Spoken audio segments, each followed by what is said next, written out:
ইসলাম, মুসলমান ও কোরআনের আসল চেহারা জানতে হলে এই ছবিটির ব্যক্তিকে জানতে হবে। ইসলামের তালিমে যারা বড় হয় তারা কোন শিক্ষা নিয়ে বড় হয় সেটা জানতে হলে এই ছবিটিকে যাকে দেখছেন তাকে জানতে হবে।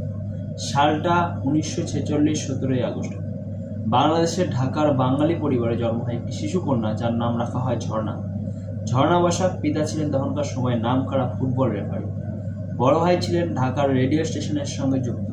বড় ভাইয়ের হাত ধরে চলচ্চিত্র জগতে পা রাখেন। 1968 সালে সমুদ্র সিনেমা দিয়ে শুরু হয় তার অভিনয় জীবন। পাকিস্তানের লাহোর ফিল্ম ইন্ডাস্ট্রিতে অভিনয় করার সময় নাম রাখেন শবনম। বাংলা ও উর্দু মিলিয়ে ছবির সংখ্যা 160-এরও বেশি। পাকিস্তানের চলচ্চিত্রের ইতিহাসে তার মধ্যে এত খ্যাতি কেউ পেয়েছেন বলে মনে হয় না। 13 বার পাকিস্তানের শ্রেষ্ঠ অভিনেত্রীর নিগার সম্মান পেয়েছেন। বিবাহ করেছিলেন খ্যাতনামা সঙ্গীত পরিচালক খ্রিস্টান ধর্মাবলম্বী রবীন ঘোষকে। সেই দিন 13ই মার্চ 1978 লাহোর পাকিস্তানের এক অভিজাত এলাকা গুলমার্গ। সেখানে রাতে সে দেশের এক খ্যাতনামা অভিনেত্রী স্টুডিও থেকে ফিরছেন। তারপর ওয়াশরুম থেকে ফ্রেশ হয়ে আসেন ডাইনিং রুমে। স্বামীর সঙ্গে খেতে বসেছেন, তখন রাত প্রায় 1টার আশপাশে। পাশের ঘরে তখন ঘুমাচ্ছে তার একমাত্র নাবালক সন্তান রনি। হঠাৎ বাড়ির পিছন দিকের লনের দরজা ভেঙে হুড়মুড়িয়ে ঢুকে পড়ে কয়েকজন দুষ্কৃতী। কিছু বুঝে ওঠার আগেই তারা মহিলার স্বামীকে পিছমোড়া করে বেঁধে ফেলে। চিৎকার চেঁচামেচিতে ঘুম ভেঙে যায় ছেলে রনি। সে বেরিয়ে আসতেই তাকেও বেঁধে ফেলে দুষ্কৃতীরা। তার স্বামী সন্তানের সামনে ওই মহিলাকে টেনে হিঁচড়ে একের পর এক গণধর্ষণ করতে শুরু করে। রাতভর অত্যাচার চালিয়ে ভোরের দিকে তারা পালিয়ে যায়। আজ থেকে 47 বছর আগে গণধর্ষণের ঘটনাটি অনুষ্ঠিত হয় পাকিস্তানের মাটিতে। আপনারা কি জানেন কে ছিলেন এই অভিনেত্রী? সেদিনের এই ধর্ষিত অভিনেত্রী ছিলেন আমাদের হিন্দু ঝর্ণা বসাক।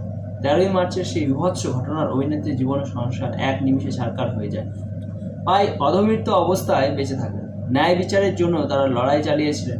এই ঘটনার মূল অভিযুক্ত ছিল তৎকালীন পাক পাঞ্জাবের মুখ্য সচিব FK বানডিয়ালের ভাগ্নে ফারুক। সঙ্গে ছিল তার বন্ধু ওয়াসিম ইয়াকুব, জামিল আহমেদ, তাহির তানভীর, জামশেদ আকবর শাহী, আগা আকিল আহমেদ ও মোহাম্মদ মুজাফফর। হিন্দু কাফের নারীদের ধর্ষণ করা ইসলামের বৈধ, এটাই তো ওদের মজবি শিক্ষা।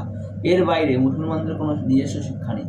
লাহোর ফিল্ম ইন্ডাস্ট্রির সাথে যুক্ত মানুষজনের চাপে শুরু হয় তদন্ত ও অভিযুক্তের বিরুদ্ধে প্রথমে 412 PPC ধারায় মামলা রুজু করে বিশেষ সামরিক আদালতে বিচার শুরু হয়। 5 আসামির মৃত্যুদণ্ড, একজনের 10 বছর কারাদণ্ডের আদেশ হলো। মোহাম্মদ মুজাফফরকে বেকসুর খালাস করে দেওয়া হয়।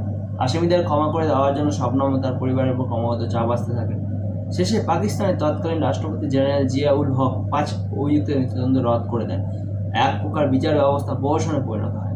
এটাই তো মুসলমান আর ইসলামের নীতি, অমুসলিম নারীর গণিতের মানমন্ত্র। বলিউডে প্রতিভাবান বহু মুসলমান অভিনেত্রী এসেছেন, যেমন নার্গিস থেকে মীনা কুমারী, মধুবালা, ওয়াহিদা রহমান, সায়ারা বানু। তাদের কারোর সঙ্গে এমন আচরণের কথা ভাবতে পারেন?